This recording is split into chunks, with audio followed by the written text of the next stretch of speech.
Salam Triharsi warganet sekalian, berjumpa lagi dengan saya Dr. Hendra Santoso dalam podcast kita Catatan Harian Triharsi lembar yang ke-18. Nah, kali ini kita akan sedikit menyinggung isu yang lagi kekinian yang cukup membuat kita berpikir banyak, mungkin juga ada ketakutan-ketakutan di masyarakat juga, bersama dokter yang baru bergabung dengan Rumah Sakit Triharsi juga, Dr. Putri Lestari, spesialis anak. Selamat datang Dr. Putri. Iya, selamat pagi. Kita hari ini akan membahas sharing-sharing tentang hepatitis akut pada anak ya dok ya? Iya dok. Oke, mungkin sebagai awalan kita perkenalan dulu dok. Nah, biar warganet juga sekalian tahu bahwa Dr. Putri sekarang sudah bergabung di Rumah Sakit Triharsi ya dok. Untuk jam prakteknya sendiri, Dr. Putri prakteknya kapan dok? Saya praktek pagi, jadi dari jam 7 sampai jam 11 pagi. Setiap hari ya dok? Hari Senin sampai Jumat. Senin sampai Jumat, iya. Untuk warganet sekalian yang mungkin pengennya klinik pagi nih, sore soalnya kerja atau apa. Nah, Dr. Putri ini sudah bergabung di Rumah Sakit Triharsi ini untuk mengisi poliklinik pagi anak dari jam 7 sampai jam 11 siang setiap Senin sampai Jumat. Jadi selalu ada beliau. Monggo nanti untuk bisa berdiskusi lebih lanjut, ada keluhan-keluhan apa, bisa bergabung dengan Dr. Putri. Dok, kali ini kita mau ngobrol bareng nih bersama dokter untuk kita sedikit mengupas tentang hepatitis akut pada anak. Jadi mungkin yang perlu kita sharing sama warganet sekalian di Solo khususnya ya. Sebenarnya hepatitis ini apa sih dok, untuk bahasa awamnya dan pengertiannya tentang hepatitis ini apa? Ya, jadi hepatitis itu dari kata hepar dengan itis ya. Jadi hepar itu hati maksudnya, beda sama jantung. Jadi hati itu organnya ada di sebelah kanan atas bagian perut atas, ya, bukan di jantung. Bukan kadang di kita bilang heart, ya. Kita bilang hati itu heart ya. Hati yang dimaksud di sini maksudnya liver, ya. Liver. Jadi hati. Jadi ada itis, ada peradangan pada hati. Nah, kenapa bisa meradang? Biasanya ada sebab-sebabnya nanti. Gitu. Ya, jadi buat warganet sekalian mungkin kan kalau bahasa Inggris my heart is broken, hatiku patah hati ya, itu kan ngomongin di sini sebenarnya enggak. Kalau di kedokteran, liver itu letaknya di kanan atas ini. Iya, di perut kanan atas. Dan terjadi satu reaksi radang ya dok. Iya, ada peradangan di hati. Nah, sebabnya sendiri apa sih dok bisa meradang tuh? Jadi ada dua, antara infeksi dengan non-infeksi. Yang paling sering memang sebabnya yang infeksi. Paling sering yang menyebabkan hepatitis itu infeksi virus hepatitis A, B, C, D, dan E. Gitu. Jadi paling sering penyebab A, virus. B, C, D, dan E ini sebenarnya sebuah grade-nya atau jenis virusnya. Kadang-kala masyarakat masih bingung. Wah, kalau kena B itu lebih tinggi dari A, kena C lebih tinggi lagi, kan kadang mikir gitu dok. Jadi sebenarnya bukan kan ya dok ya? Bukan ya, jadi jenis virusnya ya. Jenis virusnya ya. Jadi. Dan cara penularannya juga berbeda-beda ya, makanya dikategorikan sebagai A, B, C, dan A, B, C, dan D. Ya, jadi sebenarnya A, B, C, dan D ini adalah jenis virusnya dan cara penularannya warganet sekalian. Jadi bukan kalau kena A itu lebih ringan dari B, B lebih ringan dari C, enggak seperti itu. Jadi berbeda di ranah jenis virusnya, cara penularannya seperti itu. Ini pada anak kecil bisa kena juga dok? Atau hanya dewasa saja? Pada anak kecil dan dewasa bisa kena. Pada anak kecil dan dewasa semua bisa kena ya. Kalau yang non infeksi biasanya apa dok yang bisa nyebabin? Non infeksi paling sering penyebabnya bisa autoimun, ya, atau obat-obatan bisa juga. Obat-obatan yang hepatotoksik ya biasanya. Bisa menyebabkan hepatitis juga. Obat-obatan yang menyebabkan gangguan pada liver juga bisa menyebabkan kuning ya, peradangan. Nah, pada hati. Kuning sendiri kan kadang bayi juga ada yang kuning dok. Bedanya apa ini dok? Kuning yang radang sama kuning gak radang nih gitu. Jadi kalau pada bayi ya, kuningnya lebih banyak memang penyebabnya bukan, memang di hatinya bisa juga, tapi bisa juga karena fungsi hatinya belum bagus, jadi bilirubinnya tinggi. Biasanya penyebabnya paling sering karena bilirubinnya tinggi pada bayi baru lahir. Gitu. Jadi memang bukan peradangan, tapi lebih karena fungsi hatinya memang belum sempurna ya. Jadi buat warganet sekalian harus dibedakan mana nih nanti kita bahas lebih lanjut gimana ngebedainnya. Nah, sebenarnya kalau kita ngomong hepatitis virus pada anak dok, yang paling sering itu virus apa sih dok? Yang kena pada anak tuh? Jadi kalau yang paling sering pada anak biasanya yang A dan E itu karena penularannya fekal oral ya, jadi lebih sering tertular, istilahnya lebih cepat penularannya.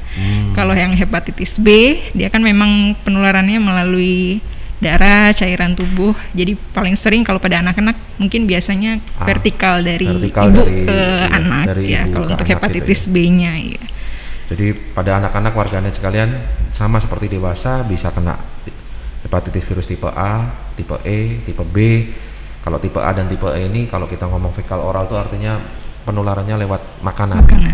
Jadi tangannya nggak bersih, orang yang sudah terkena dia nggak cuci tangan setelah bisa menularkan itu buang air atau apa, bisa menularkan kepada makanan yang disentuh yang nggak bersih tadi ya. Tapi kalau hepatitis B sendiri pada anak biasanya menurun dari ibunya karena ada penularan dari secara darah, sawar darah ya. Jadi mungkin itu yang berbeda. Nah, kalau kita ngomong sebuah hepatitis A sendiri atau E yang mungkin sering terjadi karena fekal oral, Dok, tanda-tanda awalnya apa sih, Dok?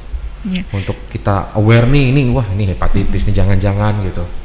Jadi semua tanda hepatitis secara umum ya itu sama. Jadi ada gejala awalnya. Gejala awal mulai dari bisa demam, mual, muntah, sakit perut, tuh paling sering, atau sampai lemes badannya, itu gejala awalnya. Gejala awalnya. Jadi memang pada awal-awal pasti ada demam, pasti ada demam. Ya. Kalau ada infeksi virus itu pasti ada demam. Dan kalau kita ngomong demam, kadang-kadang tuh warganet sekalian tuh kadang kita juga harus ngukurnya pakai termometer ya, jangan pakai tangan. Saya sering ketemu di klinik, Dok, anak saya demam tinggi gini-gini. Kepalanya aja biasanya. Kepalanya aja dipegang demam, tangannya ibunya dingin kan. Pas saya cek lah suhunya cuma 36, jadi nggak demam. Jadi kalau kita ngomong demam kan di atas 37,5 ya, Dok ya. Jadi kita ngomong di atas 37,5 disertai mual muntah ya, kemudian sakit perut ya, kita sudah bisa sampai diare juga ya. Ada diare juga mungkin ya, Dok. Diare itu juga kita udah harus mencurigai ke sana lah. Kemudian, Dok, berarti kan kita datang awal untuk kita langsung melakukan pemeriksaan lanjutan ya, Dok. Iya. Biasanya mungkin bisa datang pas gejala awal atau pas nanti ada gejala lanjutannya seperti kuning badannya.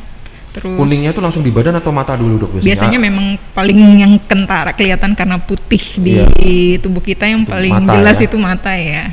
Jadi di bagian putih matanya lebih cepat menguning ya. Cepat menguning. Sebenarnya bahaya nggak sih, Dok, hepatitis akut ini pada anak?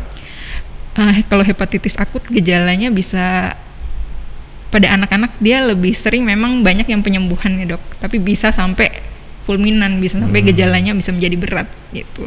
Kalau yang fulminan ini, yang dimaksud fulminan beratnya seperti apa, Dok? Misalkan bisa jadi gimana tuh? Iya, jadi bisa sampai penurunan kesadaran, kejang, bisa ada gangguan, nanti bisa sampai pendarahan juga bisa. Oh, jadi pada yang kasus-kasus sudah berat bisa terjadi penurunan kesadaran, gangguan pembekuan darah, gangguan pembekuan darah. Kemudian sampai kejang juga ya, Dok ya.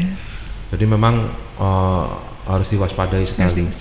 Kalau itu yang ada faktor pemberatnya nggak sih sebenarnya? Misalkan ini udah kena hepatitis sampai jadi fulminan, itu memang daya tahan tubuhnya atau ada faktor resiko lainnya?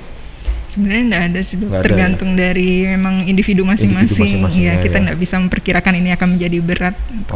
Cuman memang bisa ditangani di tahap awal itu lebih bagus. Tetap penanganan di tahap awal itu lebih bagus daripada kalau kita sudah masuk ke rumah sakit. Udah nggak sadar lah, itu lebih susah lagi nangannya. Itu lebih susah ya, Dok. Oke, kalau berarti kan sebenarnya kalau hepatitis A, hepatitis E itu bisa sembuh sempurna ya, Dok ya.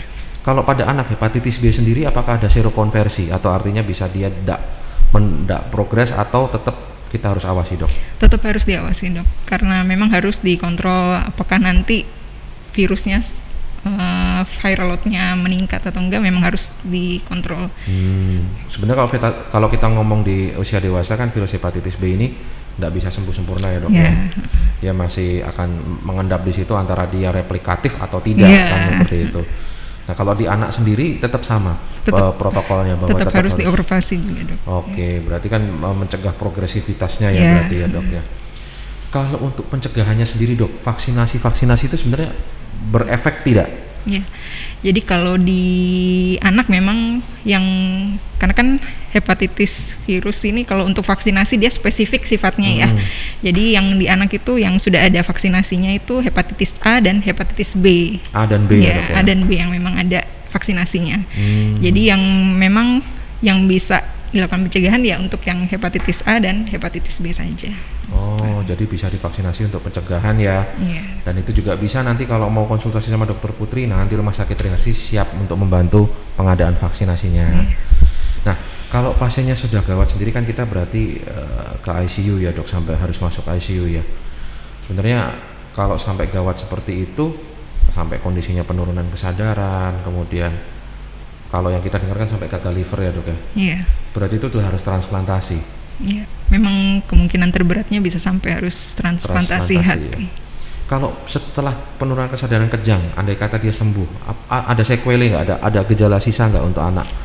Kalau untuk anak, kalau misalnya sudah hepatitis berat, memang kecenderungannya untuk sembuh sempurna memang susah karena ya? Kan kalau misalnya hati, kalau dia rusaknya lebih dari 80% sudah irreversible gitu. Kalau misalnya masih kurang dari 80% mungkin masih bisa sembuh sempurna ya masih bisa. Kalau sudah lebih dari 80% memang agak susah. Nah, kita sedikit menyinggung yang tren kemarin nih, hepatitis akut yang tidak diketahui sebabnya ini. Nah, di Indonesia ini sebenarnya udah ada belum sih dok itu? Iya, jadi memang sekarang lagi tren ya itu hepatitis. Kita sih bilangnya acute hepatitis of unknown origin ya. Jadi sebenarnya masih belum diketahui sebabnya. Cuman memang orang bilangnya misterius gitu. Disebutnya misterius ya. Sebenarnya belum diketahui sebabnya. Jadi di Indonesia sendiri per tanggal 22 Mei kemarin itu sebenarnya kasusnya untuk anak-anak itu ada sekitar 16 kasus. Jadi yang dibilang probable yang sudah tersingkirkan hepatitis A, B, C dan E-nya itu baru satu pasien dan itu yang meninggal. Oh, itu yang meninggal. Ya. Sementara yang 15 lainnya itu masih pending classification, jadi masih belum bisa dipastikan atau belum selesai pemeriksaan yang untuk hepatitis A, B, C dan E-nya. Berarti itu satu pasien diambil darah bolak-balik hanya untuk ngecek ini A, B, C-nya nggak ada kan gitu kan dok. Padahal kondisinya juga pasti sudah dalam kondisi yang berat ya. Jadi masih diduga sih dok, belum dipastikan memang itu hepatitis akut misterius atau bukan. Jadi kalau tapi tidak terjadi, maksudnya kalau kita lihat di luar negeri kan kasusnya cukup banyak sekali. Dan digadang-gadang bahwa ada hubungannya dengan COVID-19 ya. Bahwa dia super antigen. Kalau super antigen itu kan artinya infeksinya tumpang tindih ya. Infeksi barengan sama COVID atau enggak yang habis kena COVID lebih gampang kena gini-gini. Cuman masih dalam tahap penelitian semua ya. Masih penelitian, jadi belum ada sebab pastinya juga dok. Nah, untuk kita nih warga net sekalian, untuk orang tua ini gimana? Ada nggak kiat-kiat kita menjaga supaya nggak tertular hepatitis nih sebenarnya gimana sih? Jadi yang memang harus diwaspadain sekarang ini yang hepatitis akut misterius ini ya. Walaupun memang sebabnya belum diketahui karena apa, cuman karena hepatitis akut ini paling sering penyebabnya penularannya fekal oral gitu. Jadi kita benar-benar harus menjaga anak kita supaya memang apa yang dimakan itu bersih, tetap protokol kesehatan, mencuci tangan. Terus kalau misalnya di sekolah jangan sharing-sharing makanan terus atau bawa alat makan sendiri kalau bisa dari rumah. Jadi nggak pinjem-pinjem alat makan nanti sama temennya. Jadi paling yang bisa kita lakukan yang pencegahan itu. Pencegahan itu ya, cuci tangan sebelum makan atau setelah aktivitas di luar. Selalu masuk rumah cuci tangan, jangan sharing makanan. Bisa bawa alat makan sendiri, tidak perlu pakai sharing alat makan orang lain. Nah, itu adalah langkah-langkah utama untuk mencegah tertular dari hepatitis akut ini tadi. Memang karena penularannya tadi ya dari kotor lah. Kalau sebenarnya virus sendiri, kalau misalkan nih saya beli makanan di luar lah, kita bawa pulang kan dok, belum tentu bersih juga. Kita panasin lagi di rumah misalkan. Virus ini sebenarnya mati di suhu berapa sih dok untuk hepatitis ini? Sebenarnya suhu di atas 30 ya. Jadi memang kalau harus makanan itu harus yang matang. Iya. Jadi kalau beli di luar bawa pulang panasin lagi dulu ya. Kita yakinin dulu bahwa dia benar-benar udah kena panas di atas 30 derajat ya.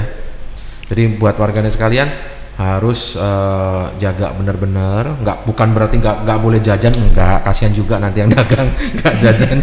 Tetap boleh jajan. Cuman ya mungkin lebih diperhatikan dari sisi kebersihannya. Makanannya juga dibawa pulang, dipanasin lagi. Tetap kita masih harus menjaga semua aspek kebersihan sampai saat ini ya dok ya. Kalau mencegahnya seperti itu berarti kan nanti kalau pengobatannya sendiri dok, sebenarnya untuk hepatitis A, hepatitis ini B, C ini sebenarnya apa sih yang dilakukan di rumah sakit pada saat kita terapi nih, kita kasih terapinya tuh, obatnya tuh bentuknya suportif atau memang antiviral atau apa sih, Dok? Ya, untuk saat ini sih yang hepatitis kita tangani sebagai suportif aja, Dok. Jadi memang simptomatiknya diatasi. Kalau misalnya datang dengan mual tuh sampai diare, dehidrasi, kita tangani tata laksana sebagai dehidrasi. Pengobatannya juga terapinya simptomatik. Soalnya yang virus hepatitis A dan E ini kayak self-limiting disease ya. Sebenarnya dia pada periode tertentu dia akan hilang sendiri. Cuman memang harus dijaga supaya tidak kerusakannya tidak tambah berat. Iya, kerusakannya tidak tambah berat.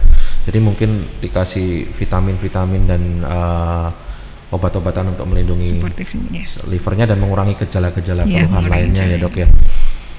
Berarti kalau misalkan ada nggak sih makanan-makanan di rumah yang mungkin buat warganet sekalian yang ini fungsinya hepatoprotektor, jadi bisa membantu untuk meningkatkan kualitas fungsi livernya atau menjaga imunitas livernya, ada nggak sih, Dok? Sebenarnya kalau anak-anak nggak ada sih, Dok, karena kan dari gizi saja sudah cukup ya. Iya. Nah, kalau ada mitosnya kan kurkuma, ya kan, kurkuma bisa gini bisa gitu. Ya nafsu makannya nambah sih, Dok. Kalau makan kurkuma kan sebenarnya nambahin nafsu makan kan, jadi banyak makan sayur dan buah yang lain juga.